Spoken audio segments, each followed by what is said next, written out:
Just expanding on the observe, reflect, request, giving people the benefit of the doubt in communication. I think that sometimes people start that way, and then what happens is when they're not getting the reaction or the change of behavior on the request, it then leads to, the byproduct of that is the attack. Yeah, that's right. And so I think that, I want to give people the benefit of the doubt. I think that they start off right, and unfortunately because they interpersonalize the outcome, and they can't, which takes me to my other point is, this never happens in our household. Which gets me to my other point. At some point, I think, to walk along your brother, you have to agree to disagree, and really, truly convince yourself that you're okay with that. If you're not okay with that, then I think you have to come to a decision that you have to live with for better or for worse. And I talk about that with an overruling. Like, I think someone might believe that it's important to have a strong relationship with their sibling. Period. If you believe that, then you're going to have to agree to disagree.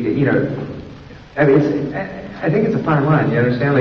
And unless you don't think that that's a... Well, just a slight different perspective on the piece.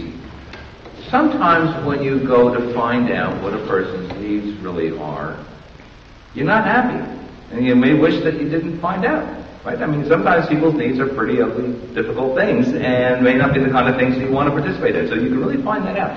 And it can be that you come down to a point of realizing that it's really not okay what a person is thinking and feeling from your point of view. Right? And what I'm indicating is not that the end point is that you come to accept that that's okay, but rather that you come to believe that there is an overriding concern of maintaining the connection, if you can. Right? That even if I really find this objectionable, I still care. Right? And I still want to keep connected and not break things off.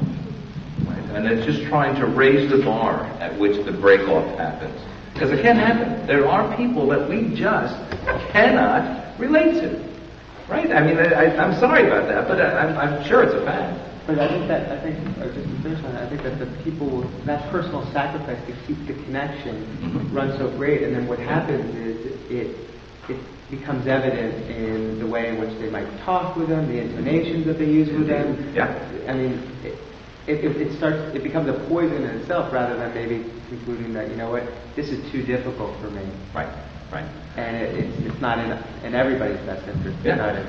Well, look, let's imagine this. For the nonviolent communication practitioners, they do these 3-day intensives, 3-week intensives, all this kind of stuff, right? They're working at it all the time. Well, what are the folks that they're talking to doing? They're probably not going to any of these workshops, right? So you also have an imbalance in terms of one person's trying to work a new habit in terms of how they communicate, and the other person's like, what's this? So it is really complicated, right? And again, I'm not trying to sell a panacea here. I'm not trying to say that if you do this, somehow life is going to be rosy and wonderful, and you're never going to have any conflicts or anything. Quite frankly, you might have more conflicts because you might wind up taking more risks. But I guess I'm assuming that we are not about just not having conflicts, that we're about somehow really trying to push the good and push that envelope. Hi. First, thank you. I thought that was a really great presentation, and so great that I was taking a lot of notes, so I'm hoping that I can keep myself brief. I think that the key, the crux of the whole talk was what comes after walk alongside your brother, which is as far as you can. And I think that the problem that I have, and that probably a lot of people have, is that sometimes as far as I can is not very far at all. And I think that there's a group called They Might Be Giants that have a song called Alienations for the Rich, which in one sense could be interpreted as, basically the point that was made before. It's easy to, in my line of work, I'm a pediatrician, I take care of children in a hospital, it's very easy to say, this person is a bad parent, they never come visit their child in the hospital, to which I usually respond, the strong likelihood is that they are making a well thought out decision that they would rather have a job and be able to continue to support their child, because if they come visit their child in the hospital, they'll probably get fired. But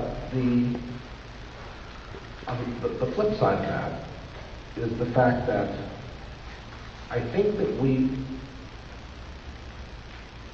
although I agree with your articulation of nonviolent communication, I think a lot of times people are smart in that they make a calculation very quickly before they speak, in that they decide, what is the likelihood of me approaching this individual or this statement in this way, resulting in an outcome that I like, versus another way? And I guess the bottom line is, many people, myself included, have so little confidence in others that I often would rather take the short-term game of just hoping for a little public humiliation of that individual,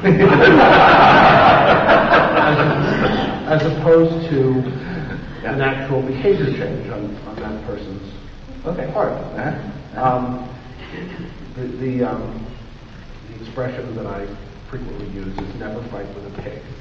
You get dirty and the pig doesn't care. That's right. And I think that if we're going to buy the concept of punishment, if we believe that punishment is sometimes acceptable for some of them, Or even demanded. ever, then we have to acknowledge that we will all have different lines drawn between where we think punishment is the better option, whatever you define punishment as, public humiliation, violence, argument, name calling, even polite debate, which under Adams' definition would still be fighting, versus a request.